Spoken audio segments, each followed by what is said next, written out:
Hello everyone and welcome to another video. Now this is the Gigabyte G5 gaming laptop. It's got an i5-11400H 6-core CPU, 16 gigs of 3200MHz dual channel DDR4, an RTX 3060 laptop GPU, 144Hz anti-glare IPS display and a 512GB M2 SSD with room for expansion. It's currently on sale here in the UK for $799 at Currys, down from $899 until the 6th of September. For this price, it seems very competitive in terms of what you get. Though when Nvidia and Gigabyte sent me this over for review, I was a little apprehensive because my earliest memory of gaming on a laptop isn't exactly the most pleasant one. Trying to squeeze more than 25 FPS out of Mafia 2 with my old banger at 800 by 600 resolution left a lasting impression on me, to say the least. Thankfully, things have changed. Technological advancements and the implementation of certain features has made gaming on the go more desirable than ever, in my opinion, especially when it seems as though there's not as much of a premium to pay these days over traditional desktop counterparts, especially when you factor in the cost of a high refresh rate monitor. The Gigabyte G5 or G5 KD here is a great example of that, and for the past couple of weeks I've been using it instead of my main rig for gaming, editing, and just regular everyday things like watching YouTube videos and reading petty arguments over next to nothing on Twitter. Now the first thing that caught my attention was, of course, the display. I don't think I've ever experienced 144Hz before, and even menial things like scrolling up and down web pages felt completely reinvented. But I'm easily impressed, that's fair to say. The smoothness was just, I don't know, smooth. Aside from the display, my first impressions were pretty positive. The G5 isn't flashy by design, but it's exactly the sort of machine I would choose. Simple and sleek with just a touch of customizable RGB surrounding the comfortable keyboard. You can choose whatever colour you want here, as well as adjust the brightness. The same Gigabyte control center can also be used to set fan speeds and choose power modes.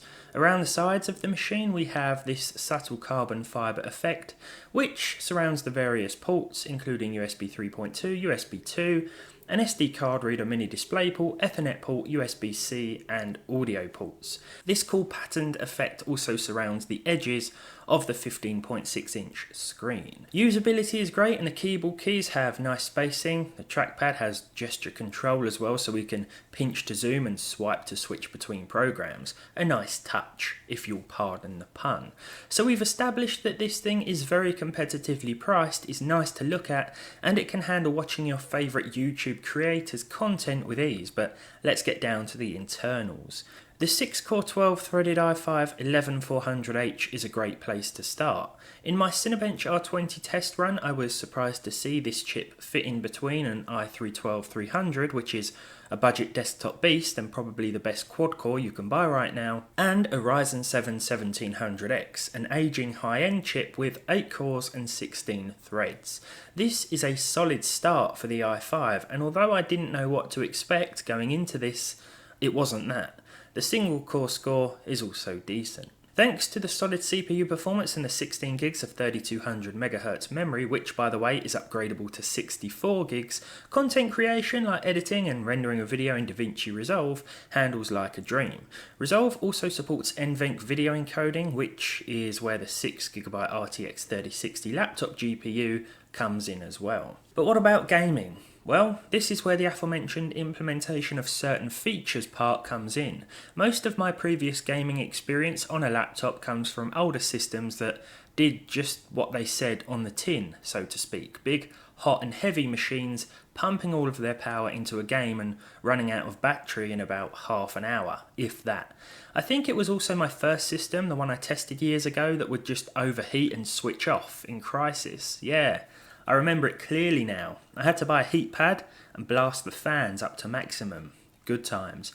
The smoke effects in Crisis both looked and smelt realistic. Nothing like testing the fire-resistant capabilities of one's trousers every evening. Performance was also a done deal. There was no DLSS, which allows us to render supported games at a lower internal resolution, resizable bar, which makes all of the GPU's VRAM accessible to the CPU at once, or Dynamic Boost 2.0, which uses AI to shift power dynamically between the CPU, GPU and GPU memory, depending on where it's needed the most.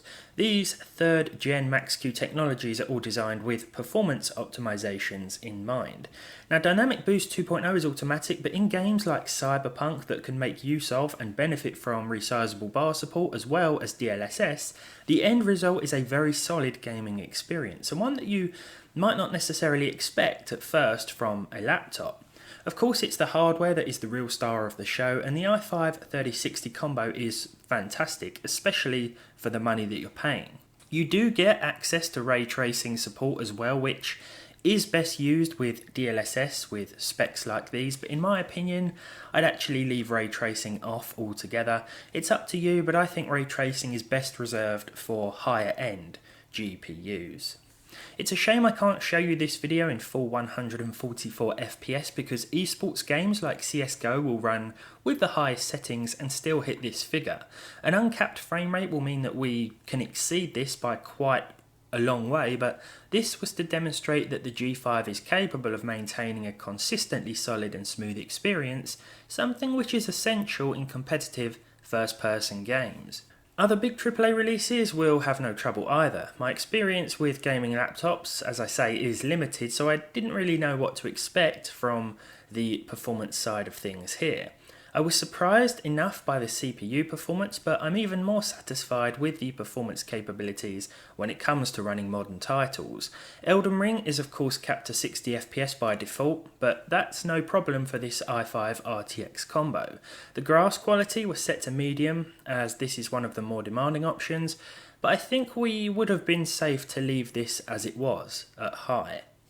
We can also feel every frame on offer in GTA 5, which ran with the high settings at 1080p with the advanced options turned off.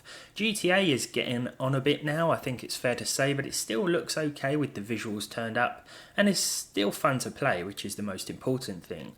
Now, I'm not going to sit here and try and convince you to buy a laptop instead of a desktop. They are two different things aimed at two different audiences. That said, I do think someone shopping for a pre-built desktop, for example, would find themselves more and more likely to be tempted by a laptop than they would years ago. Not only for the competitive pricing, but the features that come with RTX 30 series models like the Gigabyte G5. Marvel Spider-Man Remastered is another title that can utilise DLSS, this time with the quality preset once again.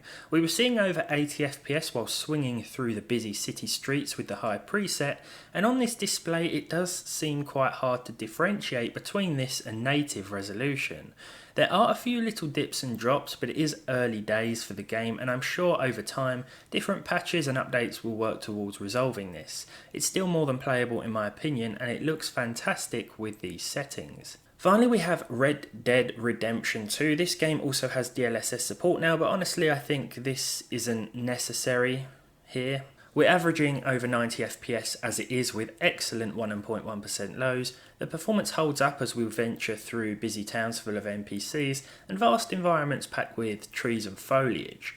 The G5 KD has impressed me today. It offers great specs at a good price, and thanks to certain 3rd gen Max-Q features, it can even run the most demanding AAA titles with solid frame rates. Remember though, it is still a laptop, so some limitations are included by default. It will run quite warm, and it's certainly audible under heavy load.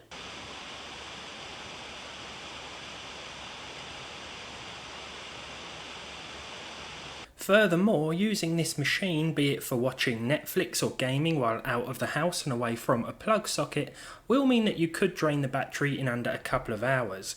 Of course, there are a couple of features designed to try and help combat these problems. The first helps with reducing the aforementioned fan noise when the laptop is plugged in. This is called whisper mode, and using it will optimize in-game settings to hit an NVIDIA or user-defined frame rate cap.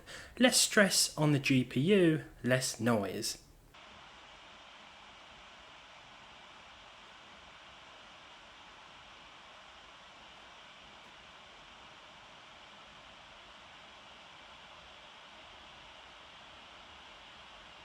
As far as the battery is concerned, well, there is battery boost, which is Nvidia's tool for extending battery life while not plugged in. But even so, you'll find that this machine does run down pretty quickly. It does leave a little to be desired in that regard, but I can imagine that's the case with a lot of powerful gaming laptops. My couple of weeks with the Gigabyte G5 have been interesting. My interest in laptops has been reignited because it's clear that you don't have to spend over £1,000 anymore or the equivalent to get a really good gaming experience on the go. I do think this is a great buy if you're in the market for something that provides a solid balance between price and performance, and of course you are after a brand new machine. I hope you've enjoyed this video. I hope it hasn't sounded too sort of adverty. I'm not trying to say all the right things here. I'm just giving you my honest opinions as I always do, and I think for the money, even at its regular price, this is a pretty solid gaming machine. If this thing was terrible, I'd be sure to tell you. Thank you very much for watching. If you enjoyed it, leave a like, leave a dislike if you didn't. Subscribe to the channel if you haven't done so already, and hopefully I'll see all of you in the next one.